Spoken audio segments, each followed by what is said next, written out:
केवळ फोटो एखाद्यासोबत आला आणि प्रश्न लगेच त्याचा राजीनामा झाला असं नाहीये. ज्याची खरंच तिथे भूमिका होती त्या सगळ्यांवरती कारवाई होणं गरजेचं आहे. अशा प्रकारची भूमिका माध्यम म्हणून आम्ही घेतोय आणि निश्चितपणे तशाच प्रकारची ती भूमिका असली पाहिजे. पण अशी काय गोष्ट आहे, ह्या सगळ्या बंधुगिरीच्या मुळाशी नेमकं काय आहे? भीती आहे, लोभ आहे की मानसिक गुलामगिरी आहे? का राजकीय नेत्यांना अशा प्रकारच्या भोंदूंच्या पायावर जाऊन लोटांगण घालावं लागतं? विलासजी, या ठिकाणी सर्वच राजकीय पक्षाचे प्रवक्ते या ठिकाणी आज उपस्थित आहेत. मला सगळ्यात पहिल्यांदा अतिशय प्रामाणिकपणे आपल्याला सांगायचंय की या चर्चेमध्ये तुमच्या पक्षाने असं केलं, तुमच्या नेत्याने असं केलं, आमच्या नेत्याने असं केलं, असं म्हणून मला कुठलाही पॉलिटिकल स्कोर या ठिकाणी करायचा नाहीये, सेट करायचा नाहीये. अतिशय प्रामाणिकपणे मी आपल्याला सांगते की प्रत्येकाने स्वतःचं इंट्रोस्पेक्शन करण्याची गरज आहे. स्वतःच्या अंतर्मनाला प्रश्न विचारण्याची गरज आहे. आज आपण जे बघितलं की या ठिकाणी आर्थिक शोषण झालेलं आहे, सामाजिक शोषण झालेलं आहे, शारीरिक शोषण झालं आहे.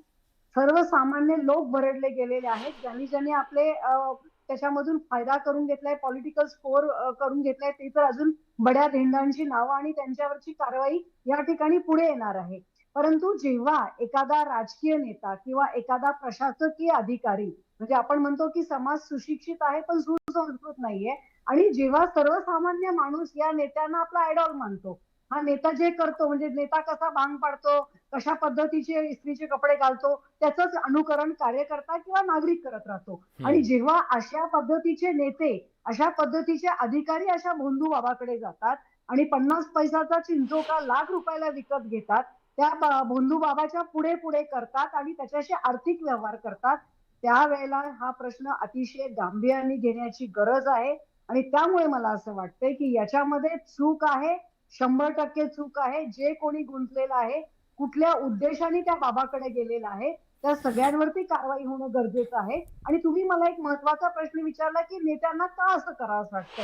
मला असं वाटतं की राजकारण एक पॉलिटिकल इन्सिक्युरिटी असते म्हणा, किंवा सतत एक पदाचा हव्यास की पुढच्या पदावर गेल्यानंतर मला काही मिळेल. आणि हे सगळं करताना एखाद्या बाबाच्या जर वरती ओळखी असतील तर त्या बाबाच्या जवळ जाणं, त्याच्याशी चांगले संबंध प्रस्थापित करणं, त्या माध्यमातून त्या नेत्याकडे जाणं आणि आपल्याला त्याचा फायदा करून घेणं, किंवा त्या बाबाने काही चिंचोका दिला, आणखीन काही यज्ञ सांगितला आणि काही विधी सांगितले तर आपल्याला काहीतरी हस्तगत होऊ शकतं, आपल्याला मोठी पोझिशन मिळू शकते, हा एक उद्देश. आणि अधिकाऱ्यांचा दुसरा उद्देश की त्या नेत्याच्या जवळ जाऊन आपल्याला आर्थिक त्याचा फायदा करून घेणं, जसं काही जमिनीमध्ये पैसे गुंतवलेत आणि अनेक व्यवहार आहेत.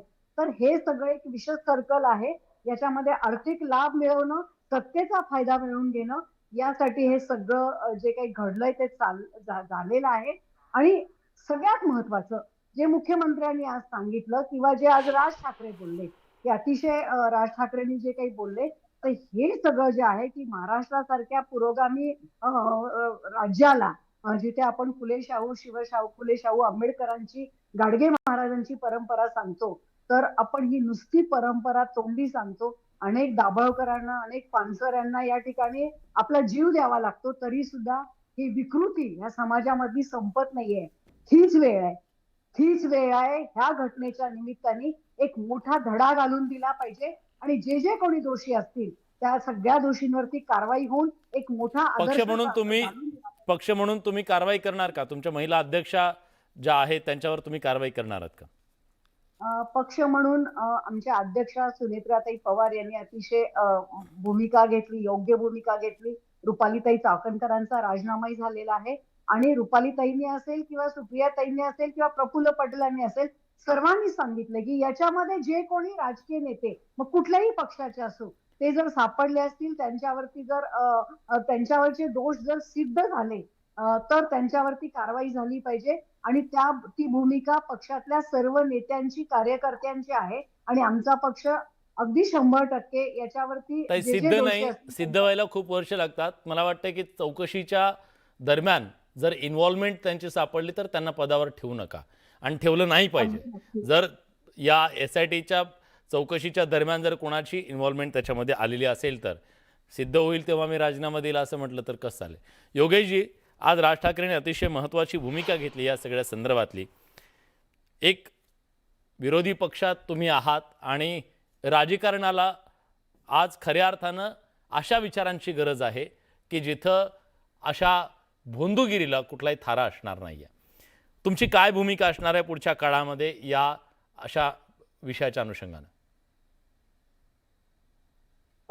विलासजी, सर्वप्रथम मी तुम्हाला सांगतो, अशा विषयांवरती खरं तर स्पष्ट बोलणंच गरजेचं आहे.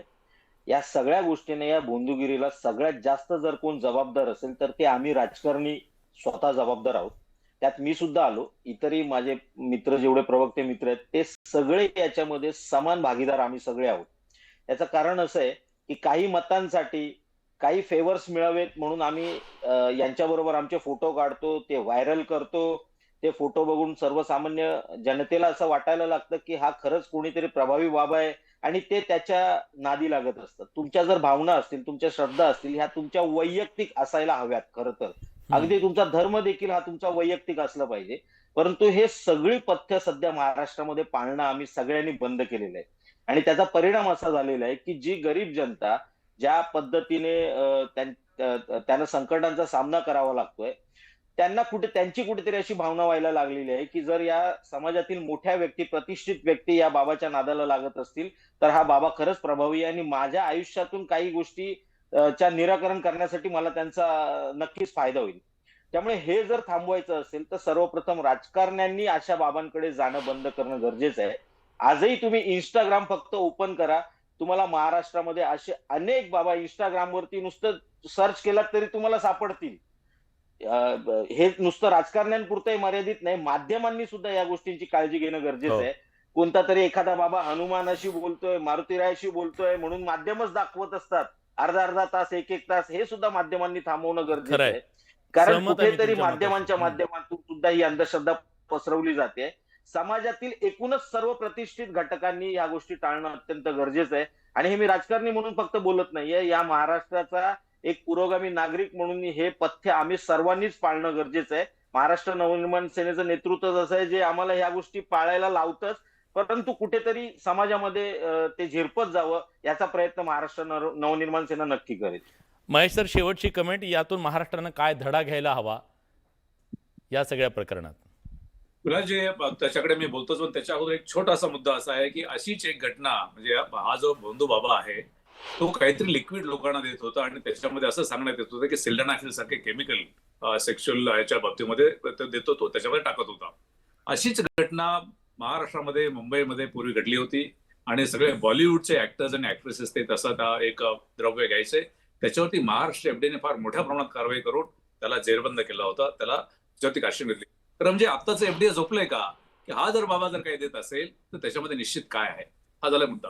पण मला आपण जसं म्हटलं की मोठ्या प्रमाणामध्ये करा, म्हणजे की महाराष्ट्राने आता ठरवलं पाहिजे की इथून पुढे असे प्रकार आम्ही होऊ देणार नाही. ऍक्शन घ्यायचं ते होणार आहे, डिटरंट ऍक्शन पाहिजेच आहे, पण होऊ देणार नाही. आपण कुठेतरी ह्या जे पोस्ट मॉर्टेमच्या फेज मधून त्या याच्यामधून आपण कुठेतरी ह्या प्रिव्हेंटिव्ह, आणि पुन्हा एकदा महाराष्ट्र आपण फार पुरोगामी समजतो, संतांचा समजतो, ह्या सगळ्याच्या बाबतीमध्ये खरं म्हणजे की माध्यमांनी, समाजाने आणि शासनाने एकत्र येऊन अशा प्रवृत्त्या ज्या आहेत ह्या प्रवृत्ती खरं म्हणजे की त्याच्या they should be nipped in the bud, म्हणजे त्याच्यामध्ये पुढे फोपवल्याच नाही पाहिजेत, पण हे ठरवलं पाहिजे. खरं म्हणजे ते काय होतं की अशा घटना घडतात, त्याच्यावरती चर्चा होतात, मग विरोधकाकडून त्यांना सांगितलं की तुम्ही त्याच्यावरती कारवाई करा, मग सत्ताधारी म्हणतात आम्ही कारवाई करू, पण हा विषय मग पुढचा विषय येईपर्यंत थांबतो. मला वाटतं की हा विषय तसा विजू देता कामा नये, हा विषय तेवढ ठेवला पाहिजे. आणि ह्या भगिनींच्यावरती जो अत्याचार होतो फार सॉफ्ट टार्गेट आहे भगिनींच्या बाबतीत. ते सॉफ्ट टार्गेट मला वाटतं कधीतरी याच्याकडे एक फोकस दिला पाहिजे आणि तिथे हे सॉफ्ट टार्गेट वाचवण्यासाठी मग आपल्याकडे महिला आणि बाल कल्याण विभाग आहे, महिला आयोग आहे, हे तरी कमीत कमी सक्षम केले पाहिजेत. पोलीस दल सक्षम केलं पाहिजे, सगळी यंत्रणा सक्षम केली पाहिजे. त्याच्याशिवाय